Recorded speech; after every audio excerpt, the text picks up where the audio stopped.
नासिन डहर की जे शाह लतीफ़ कॉलोनी जो रहवासी ऐं पीपी कारकुन अब्दुल मनाफ डहर कारे कामण ऐं जिगर जे मूज़ी मर्ज़ में मुब्तला हुअण सबबि बीमारी जे बिस्तरे ते पयल आहे, जंहिंजी कंहिं बि सार न लधी।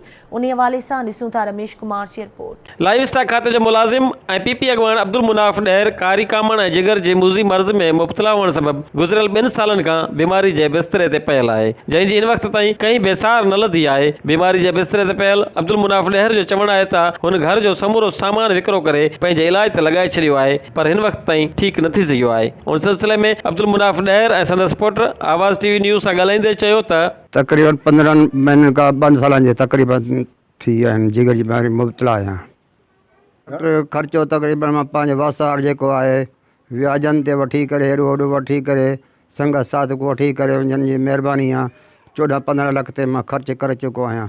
पर हाणे हिन टाइम ताईं मां खट ते पियो आहियां त मुंहिंजे साल साहब हलाइण वारो बि कोई न आहे। त मां हाणे इनजे करे मिनिस्टर बारी ख़ान पिताफ़ी साहब खे ऐं बाबर ख़ान लुड खे अर्ज़ु आहे, अपील आहे त गवर्नमेंट ख़र्च ते मुंहिंजो इलाजु करायो वञे।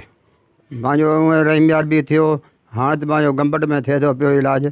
तक़रीबन जेको आहे न गंबट में उन्हनि पहिरियों मूंखे लिखी ॾिनी 48,000 जो हफ़्ते जो कोर्स हुअनि जो, हाणे हाणे थैली लिखी ॾिननि, हिकिड़ी थैली जंहिंजी रक़म आहे 14,000, माना घटि में घटि हफ़्तो अचे हणाए वरी चेकअप कराए, पर एतिरो मां अफोर्ड नथो करे सघां। अब्दुल बारी ख़ान पिताफ़ी ऐं मीर बाबर ख़ान लुंड खे असां हसदा कयूं असांजे बाबा खे, त असांजे बाबर 2 साल थी विया असांजो बाबा बीमार पियो आहे जिगर जी बीमारी मां।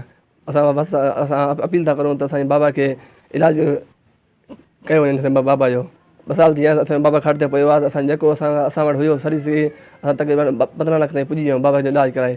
हिन टाइम ते असां वटि हाणे हिन टाइम में असां जेब में रुपयो आहे जो असां बाबा जो इलाजु करायूं। असां अपील था करूं त सरकारी ख़र्च असांजे बाबा जो इलाजु कयो वञे त जीअं असांजे बाबा जो सही थी वञे।